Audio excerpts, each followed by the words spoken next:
All right, under the truck. All right, so I'm having an issue with the starter, and my hair looks crazy. The starter is new. The guys who had this before me replaced the starter because they were trying to track down that burnt wire that I found, and got the burnt wire fixed, and the starter was starting fine, and then all of a sudden started getting the click again.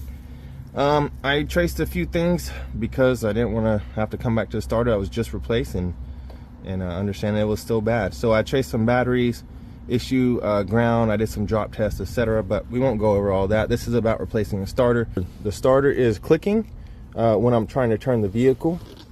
So basically I come down here, there's two little knobs. This is again 2012 Ram. This is a stud right here. This is the going directly to the battery. Always has positive, always has that positive charge.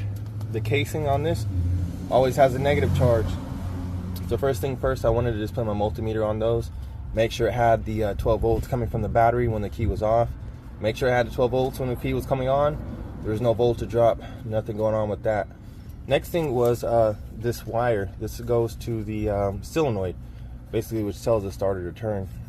I back probed this wire, basically stuck a needle in there so I could test the positive on this, and again, ground from this. It was getting 12 volts, key off, getting 12 volts when I'm trying to start it, no matter what, whether it started or whether it clicked, which means this is still getting 12 volts. There's not an issue getting power down here to the starter, whether it's clicking or whether it's starting, which means I've got to start looking at this. So this little cable is feeding the solenoid. The solenoid comes out of here into this tab and goes into the starter. So out of the solenoid, I tested it from right here. That's where I found the issue. I put this is still positive coming in, positive coming out.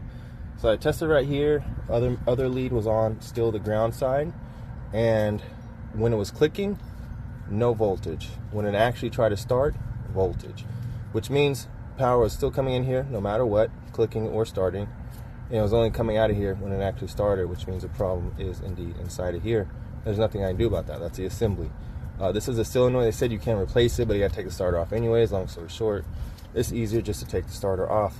But yeah, that's how you can do those tests, at least on this model. I'm not sure about the other ones, to confirm, if this is getting power, the starter itself, and if the solenoid is getting power. If it is, then you can test it from there. Should just be a few bolts on here. This one on top. So I'm just going to unplug this, disconnect this main feed. The batteries up top are already disconnected, and yeah. This right here is very difficult to pull off. There's just a little push tab on the top of it. And when I say difficult, I mean like all my strength and a little wiggling. Make sure you're not pulling on the cable. I'm pulling on the plastic piece right here. There it goes. All right. Not all my strength, but all my, I feel like I'm gonna break my fingertip off. All right, that's off. I'm just gonna get to this bolt up here holding that main cable on. Now that is a deep socket up there because you gotta get past the stud to get to the actual nut on there. Fortunately though, this little what is this, spark plug socket, it came with my little set. It's the only deep socket that's in here, so I don't have to move out from under this truck. It fits over there and it'll get in there.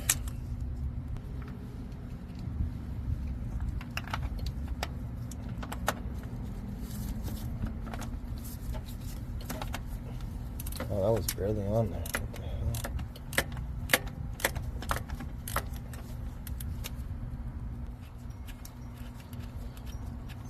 Again, this is just that main power stud.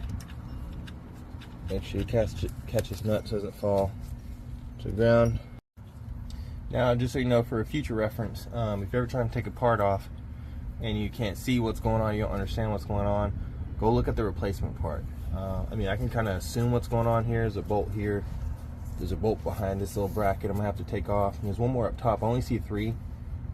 Again, but if I pull up the part online, there are only 3. To save you a hassle, these bolts are 13 millimeter. Can't tell you what it really is.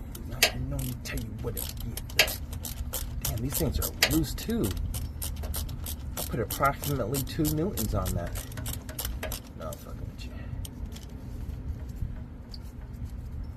One loose, two loose, three loose, four.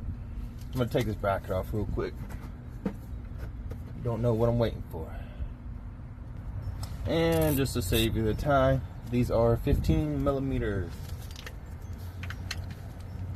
Let's see how loose these are. That's crazy. Y'all see that?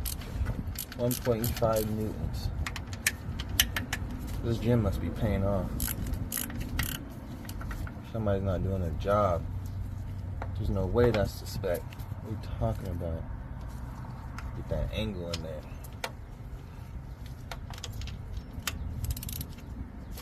There's no way, bro. There's no way.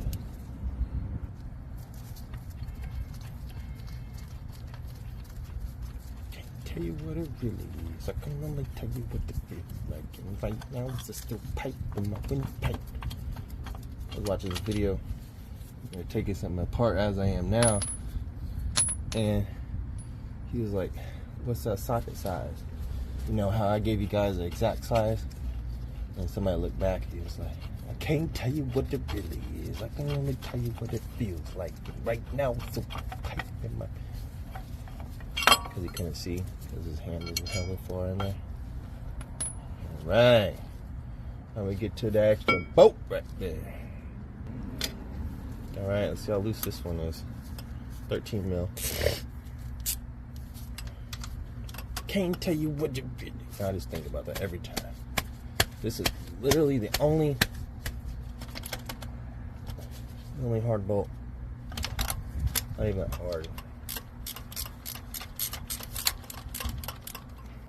Now I'm gonna do this top one. I know I'm not gonna stick my phone in there so you can see it. It looks just like this. There's only one more. Invest in one of these because the angle right now is like you're not gonna be able to do that with the normal one. So I'm literally gonna be in here like that. You know what I'm saying?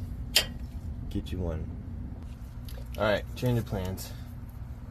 Even with my thingamabob, I can't reach up in there. I need to take some like siding off over here to get to it. So like the good old crescent wrench. Invest in one of these. Third and final solution for the top one was a deep socket. The extension and short socket was too long, and this also is just a normal ratchet. It was also too thick, so I was able to get in there with this. The top one's already off, and I take the top one off first, so that way I'm not trying to fight it because it is difficult. Now that this is loose, I'll just hold it and take these two out. That'll be it. All right. Come on now. Alright, here it is. There's that main power strut I was talking about. There's the one that's coming out of the solenoid going in. I was testing it off of. There's your 1, 2, 3 bolt. How brand new this is.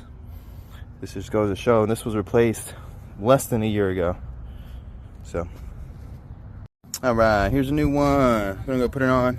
I don't think we need to make a video putting on. It's literally pretty self-explanatory. Put it in there, put the bolts in there, hold it, get them all in there, tighten them all. You got one stud right here. That's it. Oh, then your plug. So that's it.